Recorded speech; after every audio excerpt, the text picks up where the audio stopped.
আসসালামু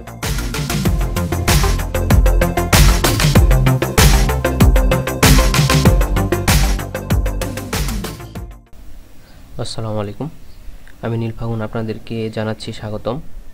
আজকে আমরা আলোচনা করব মাইক্রোসফট অফিস ওয়ার্ড 2007-এর ইনসার্ট ট্যাবের আন্ডারে অত্যন্ত গুরুত্বপূর্ণ একটি টুল নিয়ে, আর সেটি হচ্ছে ইকুয়েশন মেনু। তো চলুন প্রথমে আমরা মাইক্রোসফট অফিস ওয়ার্ড 2007 ওপেন করি।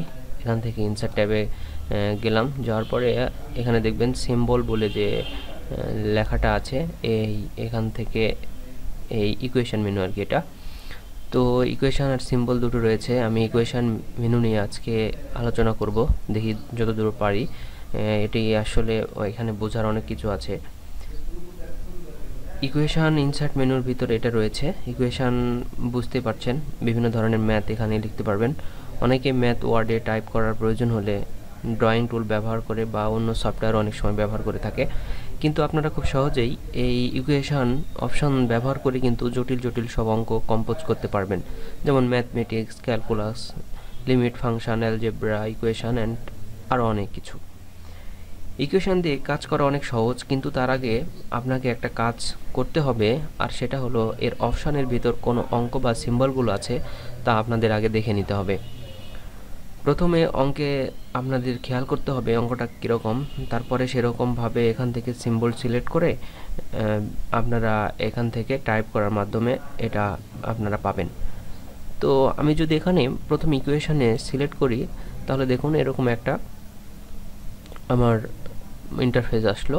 এই অ্যারো চিহ্নতে যদি দিই, আমি এখানে আরও অনেক কিছুই পাবো। এরপরে এই পাশে fraction, script, radial, integral, legal operator, bracket, function সব কিছু এখানে আছে। এখানে সবগুলো স্ট্রাকচারের মধ্যে পাওয়া যাবে। তো ইকুয়েশনের এখানে যখন আমি গেলাম, তখন এই ইন্টারফেসটা আমার কাছে শো করছে। এখান থেকে কিন্তু আপনারা যেটা খুশি সেটা নিয়ে মডিফাই করতে পারেন, যেমন ফ্র্যাকশন রয়েছে, আরও অনেক রয়েছে। আমি যদি এখানে ক্লিক করি, তাহলে দেখুন এখানে বিভিন্ন ধরনের অঙ্ক আমাদের কাছে শো করছে। তো আমি যে কোনো একটা যদি সিলেক্ট করি, মনে করুন এটা আমি সিলেক্ট করলাম, এখানে জাস্ট আপনার যেটা যেরকম সেরকম নিয়ে আপনারা এখান থেকে সিলেক্ট করে নেবেন। উপরের ছবিতে আমরা এই যে দেখলাম এখানে যে সিম্বলগুলো দেওয়া আছে, এই সিম্বলগুলো কিন্তু আমরা বিভিন্ন ক্ষেত্রে এগুলো কাজে লাগে। তো এখান থেকে আমরা এগুলো সম্পর্কে পাইলাম। এখানে আবার রয়েছে প্রফেশনাল, এভাবে আপনারা ডিজাইন করতে পারবেন, আর অনেক কিছু। এরপরে হচ্ছে লাইনার, নট টেস্ট, এগুলো অনেক কিছু এখানে রয়েছে আর কি। তো চলুন আমরা এর কাজ সম্পর্কে কিছুটা জেনে নেই। তো আমি মনে করুন এটা সিলেক্ট করলাম, আপনারা যেটা খুশি সেটা সিলেক্ট করতে পারবেন। এরপরে হচ্ছে আমরা এখান থেকে বিভিন্ন যে ডান পাশে রয়েছে ফ্র্যাকশন, স্ক্রিপ্ট, এগুলোতে যদি অ্যারো চিহ্নতে যদি আপনারা ক্লিক করেন, তাহলে এখানে দেখুন প্রত্যেকটাতেই মানে আরও অনেক ফাংশন শো করছে। তো এই ইন্টারফেস সম্পর্কে আশা করি আপনারা সকলে বুঝতে পেরেছেন। এভাবে যতগুলো অপশান আছে সব অপশানগুলো আপনারা দেখে নেবেন। এখন চলুন আমরা একটা ম্যাট্রিক্স তৈরি করার চেষ্টা করি। তো প্রথমেই আমরা একটা যদি থার্ড ব্র্যাকেট নেই, এখান থেকে আপনারা কিন্তু এটা পরিবর্তন করতে পারবেন যেটা খুশি। মনে করুন আমি এখানে বি লিখব বা এ লিখব, যেটা খুশি এটা থেকে আপনারা পরিবর্তন করতে পারবেন। আশা করি এটা বোঝানোর মতো আর কিছু নাই। যদি কোনো সমস্যা থাকে তাহলে জানাবেন। তো এখন আমরা একটা কি প্রজেক্ট বলি আর যাই বলি না কেন, এটা তৈরি করার চেষ্টা করি। দেখুন প্রথমে আমরা যদি যে কোনো একটা প্রজেক্ট, যদি এই ব্র্যাকেট থেকে একটা যে কোনো নিই,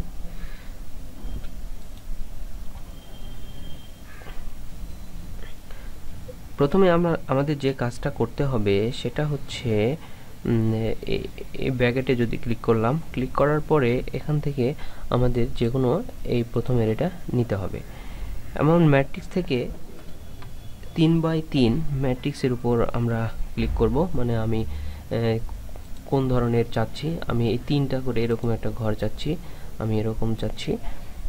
এরপরে আমাদের যেটি কাজ করতে হবে, মাউস দিয়ে ক্লিক করে কিবোর্ড থেকে প্রয়োজনীয় আমাদের সংখ্যা, এটা তো ক্লিক করলাম, এখন আমাদের প্রয়োজনীয় সংখ্যা যেগুলো রয়েছে সেগুলো আমরা এখান থেকে নিতে পারি।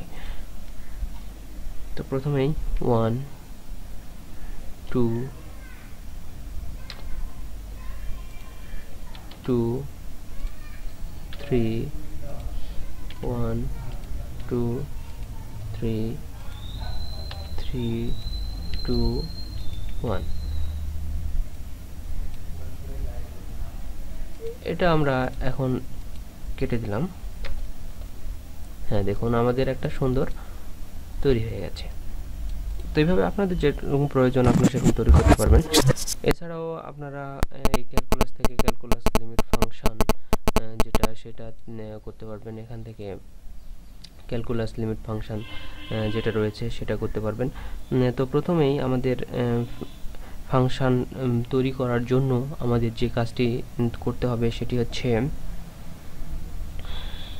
লক নোশন সিলেক্ট করি। প্রথমে আমাদের এখানে যে বিভিন্নগুলো রয়েছে, আমি আসলে একটি করে দেখাতে গেলে অনেক টিউটোরিয়ালটা অলরেডি অনেক বড় হয়ে গেছে, অনেক বড় হয়ে যাবে। তো আমি আরেকটা দেখাই, লিমিট অ্যান্ড লক থেকে, লিমিট অ্যান্ড লক থেকে যদি আরেকটা দেখাই, সরি, লিমিট অ্যান্ড লকে গেলাম, যাওয়ার পরে আমি যদি জাস্ট এটাতে ক্লিক করি তাহলে দেখুন এখানে আমরা যেটা খুশি সেটা লিখতে পারছি। তো এটার মধ্যেই হবে না, আমি এখান থেকেও এখানে লিখে দিলাম, না আলাদাই নেই নাকি, আলাদা যদি নেই তাহলে দেখুন নতুন একটা তৈরি হয়েছে। এরপরে আমি লিমিট অ্যান্ড লকে যদি যাই, আপনাদের যেরকম খুশি সেরকম, আমরা যদি এখানে এ প্রেস করি তাহলে দেখুন এ হয়ে গেল। এখন এই যে ব্র্যাকেটটা রয়েছে এখানে এ লিখবো, এজন্য এ। এখন যদি সরি, দেখুন এটা হয়ে গেছে। এভাবে আপনারা এখান থেকে বিভিন্ন ধরনের লেখার মাধ্যমে এগুলো টাইপ করতে পারেন।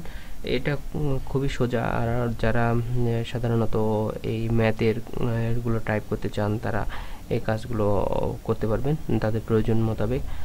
আশা করছি যে এই ফাংশন নিয়ে কারো কোনো আর কনফিউশন থাকার কথা না। আমি আজকে একটু স্লোলি বোঝানোর চেষ্টা করেছি, আর কতটুকু বোঝাতে পেরেছি জানি না, আসলে এখানে অনেক কিছুই বোঝানোর আছে টিউটোরিয়াল পারপাস, যার কারণে আমি সবগুলো বোঝাতে পারছি না। তারপরেও যদি কোনো সমস্যা থাকে তাহলে জানাবেন। এরপরে হচ্ছে যেটি রয়েছে সিম্বল সেটআপ, আপনারা যেটা খুশি এখান থেকে সিম্বল, মোর সিম্বলে যদি ক্লিক করেন তাহলে অনেকগুলো সিম্বল পাবেন। আপনারা যেটা খুশি সিম্বল অনেক সময় লেখার কাজে ইউজ করা হয়, জাস্ট ইনসার্টে ক্লিক করলে এখানে আপনার চলে আসবে। ধরুন আমি